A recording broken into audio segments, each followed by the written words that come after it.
그러니까 민주주의의 퇴행이라는 이야기를 그 이재명 대표가 하고 있어요. 그리고 오늘 그 대통령의 시정연설이 있었는데 민주당은 참여하지 않고 보이콧을 했잖아요.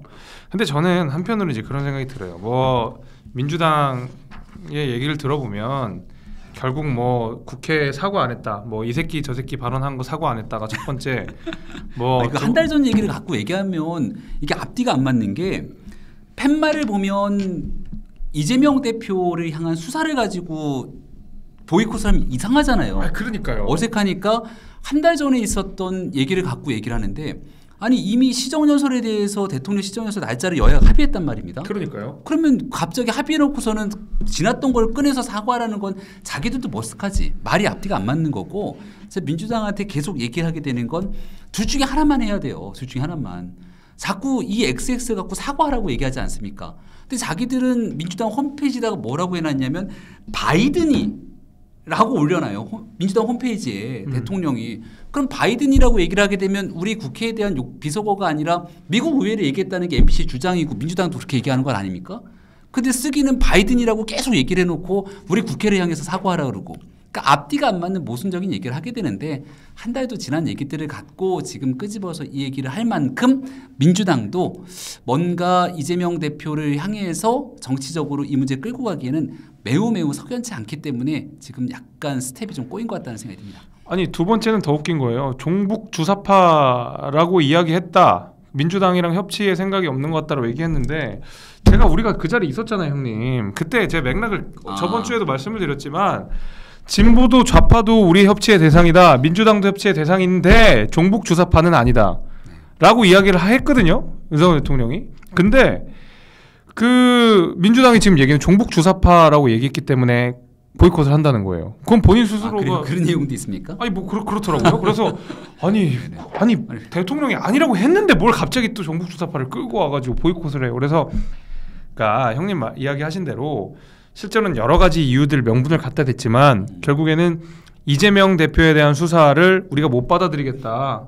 대통령 국회 시정연설 나 용인하지 않을 거야. 뭐 이런 거거든요. 사실은. 이제 민주당이 얘기하기 되게 부담스러운 게 그 혐의가 정치자금, 대선 자금 위반인데 그 정치자금으로 이게 현실화가 되면 어떤 일들이 발생하냐면 대통령 선거 경선 과정에서 비리가 드러나는 거잖아요. 네, 그렇죠. 그럼 거기에 대한 피해자가 우리 김재섭 위원장이나 저 같은 사람보다 가장 직접적인 1차 피해자가 누가 되냐면 이낙연 전 대표, 정세균 전 총리, 박용진 전 의원, 민주당 대선 경선 당시에 사람들이 피해자가 되는 거예요. 근데 민주당 전체가 나서서 스크럼을 잡고 왜 정치자금 수사하냐 이렇게 얘기하기는 자기들도 멋쩍지 않습니까? 그렇죠.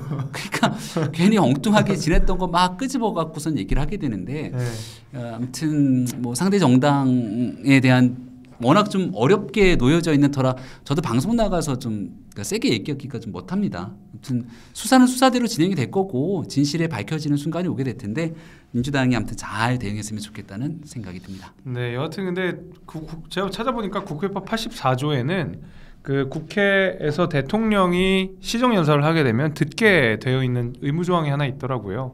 그러니까 뭐 민주당이 국회법 무시하는 거 뭐 하루 이틀 일은 아니지만 뭐 이게 이번에 보이콧하고 시정연설 참여 안 한 것은 국회법 위반이다라는 말씀을 드리면서 2017년에 홍준표 대표도 당시에 문재인 대통령이 국회 방문을 했을 때 참석을 했어요. 근데 그 전에 두 번의 청와대 초청이 있었음에도 불구하고 홍준표 대표가 당시에 안 갔거든요. 못 간다. 뭐 들러리 서지 않겠다. 들러리 서지 않겠다. 유엔결의 위반이다. 막 이런 얘기하면서 야당 대표로서 그래 참석은 안 했는데 국회에 문재인 대통령이 왔을 때는 참석을 했다. 그 참석을 한 명분은 간단했어요. 여기는 국회이기 때문에. 주인이 국회의원이잖아요. 근데 지금 민주당은 제1야당으로서 책임을 방기했고 2013년에 대통령의 국정 시정연설이 있은 이후에 단 한 번도 없었던 국회 시정연설 보이콧을 민주당이 그 어려운 걸 또 해내셨습니다. 그래서 그런 말씀도 제가 꼭 같이 드리도록 하겠습니다. 혹시 안 보셨던 분들 계시면 뭐 연설이 역대급으로 짧다고 또 뭘 하시는 분들이 있는데 19분이라 그랬죠. 장황하게 길게 얘기하는 것보다 임팩트 있게 압축적으로 설명하는 게 저는 훨씬 더 의미가 있다고 생각을 하거든요. 시정연설 전문을 쭉 읽어보시면 정부 들고 이제 첫 번째 예산안이지 않습니까? 그렇죠.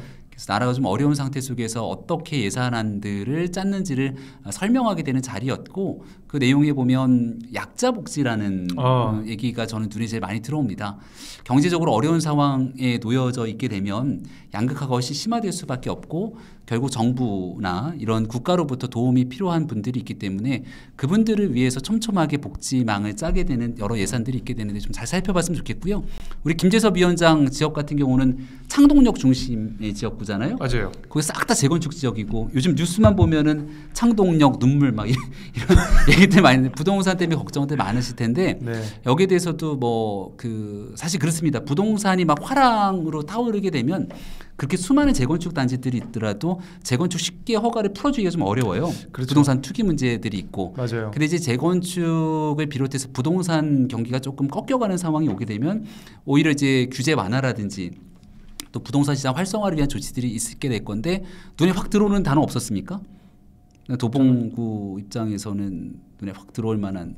저는 뭐 그런 거보다는 좀 큰 차원에서 이런 뭐 약자 복지, 지원, 협력, 협조 이런 몇 가지 내용들이 좀 눈에 확 들어왔는데 우리 청년들을 위한 부동산 그렇죠. 정책 중에 하나긴 합니다만 역세권 첫집 주택 네. 같은 경우가 역세권 대선 때부터 얘기를 많이 했던 내용들인데 맞아요. 창동역이라고 하는 중심에 우리 김재섭 위원장 지역구거든요. 거기에도 수많은 오래된 아파트 단지들이 있게 되는데 여기 이제 사업성을 높게 하고 또 거기에서 나오는 혜택들을 청년들에게 돌려줄 수 있는 많은 좋은 정책들이 이 내년도 예산안에도 들어가 있으니까 많이들 한 번씩 살펴봐 주시면 정부에 대한 뭐 비판 또 정부에 대한 지지 이런 게 가능하겠습니다만 그래도 내용들을 꼼꼼히 보고 아 정부가 이런 준비를 하고 있구나라고 보시는 데 도움이 될 것 같다는 안내 말씀도 드립니다. 네, 오늘 뭐 벌써 이제 1시간이 훌쩍 지나가지고 뭐 이제 마칠 시간이 대충 됐는데 오늘 제가 첫 진행이었어요. 그래서 뭐 아무래도 부족한 부분도 많고 좀 버벅거리는 것도 많았는데 그랬던 것만큼 이 흥행 카드 병민이 형을 제가 모실 수밖에 없었던 욕하면서 뭐라고? 그런 또 사정들이 있었습니다. 그래서 와주셔서 굉장히 감사하고요. 네. 벌써 끝났나요? 예, 뭐 네. 원래 이제 1시간 15분 정도 저희가 하는데 저희가 이제 7시 반에 시작했기 때문에 그리고 또 8시 50분부터는 여러분 JTBC에 보면 제가 또 예능에 나옵니다. 그래서 팔씨름하는 예능에 나오니까 그게 지금 하는 거예요? 그게 이제 촬영은 한참 여름에 했는데 이제 나오기 시작했어요. 그래서 재섭이가 어찌나 자랑을 하든지. 네, 그래서 한번 보시고요. 물론 이제 성적이 좋지는 않습니다. 그래서 한번 구경을 해보시고 아마 오늘 사실 유동규와 관련된 내용 중에는 우리가 다룰 게 굉장히 많아요. 굉장히 많은데 우리가 목요일 날은 백성문 변호사와 김소민 평론가 두 분이 팩트체크 중심으로 보다 법률적인 내용 중심으로 세세하게 밝혀야 될 것 같고요. 아직까지 못다한 내용들이 많으니까 목요일 날도 꼭 들어주시고 특히 이제 뭐 특검이라든지 그 이후에 수사 진행 방향이라든지 이런 것들 그다음에 그 과정에서 뭐 김용 부원장과 정진상 실장의 역할 같은 것들 이런 것들 두 분이 굉장히 꼼꼼하게 준비를 많이 하셔가지고 목요일날 좀 나눴어요. 그래서 목요일도 꼭 시청해 주시고요. 다음 주 화요일은 또 여러분 좋아하시는 천하람 위원장을 모아놓고 같이 욕먹는 시간을 만들 테니까 또 가서 많이 욕해 주시고요. 마지막으로 댓글 읽어드리고 오늘 마치도록 하겠습니다. 자, 피터림님, 김병미 의원님 그리고 김재섭님 공천 당선 영향력 있는 유력 정치인 시점이 다르긴 한데 셋 중 꼭 하나만 선택하라면 어떤 걸 하시고 싶으세요? 김재섭님 선택하시죠. 공천 대 당선이면 너무 당선 아니에요? 그거는 너무 그렇지. 공천 당선을 하나를 묶어야 될 거니까 그러니까요. 국회의원이 될 거냐 아니면 영향력 있는 국회의원이 아니더라도 유력 정치인이 될 거냐에 대한 얘기인데 애석하게도 대한민국에서는 원내가 아닌 원외 인사 중에 영향력 있는 유력 정치인 되기가 쉽지가 않습니다. 네. 그래서 그 두 가지를 좀 다 갖고 가는 게 제일 좋죠. 이렇게 얘기하면 또 비겁하다고 하겠지. 아니 근데 형님도 형님이나 네. 준석형이나 둘 다 영향력 있는 유력 정치인으로 봐야죠. 네, 아무튼 그렇습니다. 히바로님, 김병민님 술 못 마시나요? 용산에 왜 못 가셨어요? 예, 저 술 못 마십니다.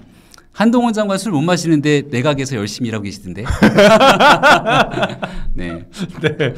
네. 자, 박우재님, 유동규를 장비에 비교하지 말죠. 악마인 이재명이 유비에 비교되는 건 유비한테 신뢰인데. 네, 사과드리겠습니다. 뭐 적극 동감합니다. 팩포기님, 재섭이 형 진행 잘하고 있으니까 더 해줘. 네, 어차피 화요일마다 저를 볼 거예요. 그래서 많이 봐주시고 3X라지 마지막 부디 2년 뒤엔 두 분 다 국회의원 당선되어 주세요. 진심 응원합니다. 대단히 감사드립니다. 다음 주는 말씀드린 대로 그 우리 천하람 위원장 나오실 거고 김병민 위원장님은 제가 또 한번 삼고초를 해서 더 중요한 시점에 한 번 더 모시도록 하겠습니다. 화요일은 아직 뭐 저희가 게스트가 고정된 게 아니고 네. 그때 가장 핫한 인물들을 모시는 방식으로 지금 진행을 할 예정이니까요. 다음에 또 나와주실 거죠, 형님? 네. 네. 알겠습니다. 다음에 꼭 나와주시는 걸 약속하고 오늘은 여기까지 하도록 하겠습니다. 목요일 날 꼭 시청해 주시고 다음 주에 뵙겠습니다. 네, 우리 김재섭 위원장 하는 유튜브 많이 응원해 주세요. 고맙습니다. 감사합니다.